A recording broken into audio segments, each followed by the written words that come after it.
Today I'm going to do a quick video on how easy it is to grow microgreens for yourself and for your birds. Zero waste. I do have a lighting system here, but this can also be done in a windowsill if you have a south-facing window. If you're in the northern hemisphere, if you're in the southern hemisphere, it's going to be the opposite. But I use a 10 by 10 solid tray on the bottom. Within that tray, I place 4 of these smaller slotted containers, which will then hold the cellulose pads that I will place seeds on. With smaller seeds, the easiest way to spread those on there is, I have found, with one of these empty spice containers, cleaned out, of course, and dried, but it makes it a lot easier to get those seeds onto the mats in an even fashion.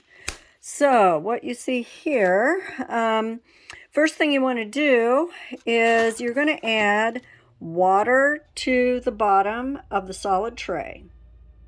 You're going to put the microgreen growing pads, and actually I've seen some people use stuff like paper towels. I suppose that would work just as well and would be less expensive. So you choose. There's a lot of growing mediums. This is just what I use. It's a cellulose fiber growing medium to lay the seeds on. So you're going to place that at the bottom of each one of these slotted containers.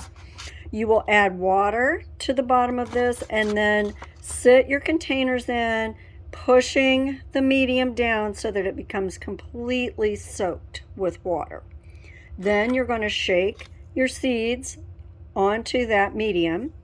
You will cover it with a blackout of some sort. My choice is just more of these pads, or containers, sorry, placed upside down on top until they germinate.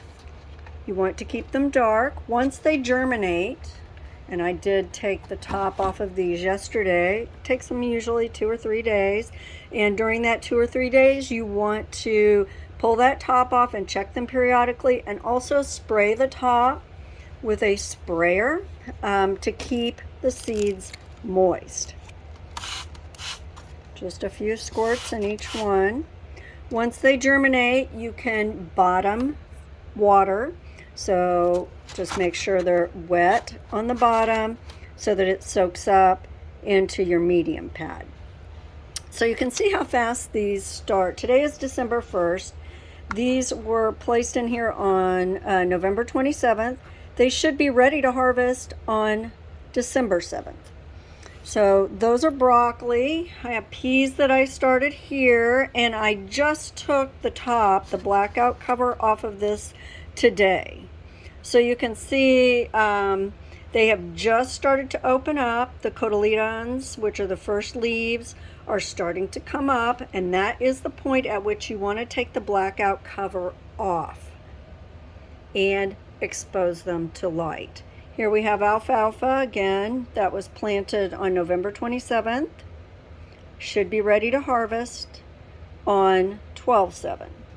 So here's some overgrown wheatgrass that I planted November 20th, and it's December 1st, so you can see how quickly this grows.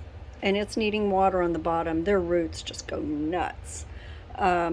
I had really hoped to juice some of this, but it's so overgrown now and I'm out of time, so I'm probably going to cut those roots and I'll just pull the whole thing out and offer it to some of my birds. They love to munch on it, especially in the winter when they don't have any other green food sources. It's very healthy for them.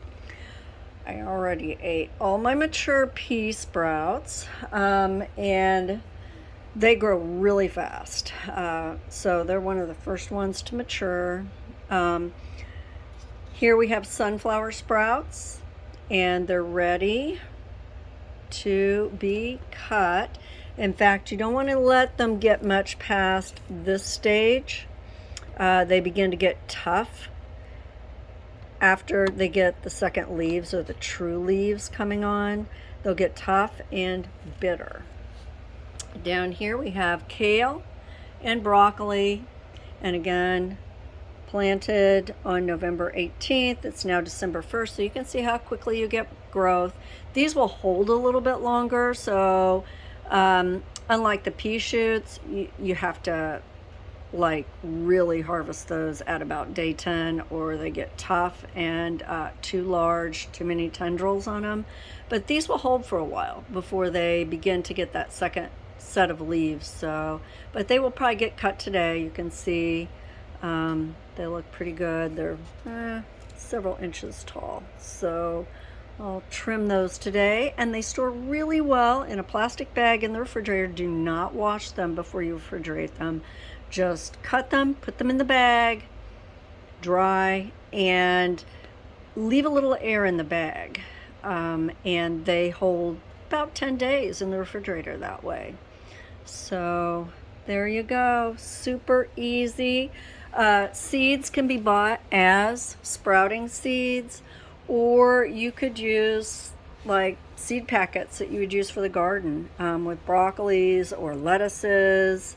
So yeah, it's just super simple to do. There's no reason why you can't with a windowsill. You don't have to do it on as large of a scale as I am doing here, and some do it much larger than this. So if you have any questions, just put them in the comments. I would be more than happy to answer those.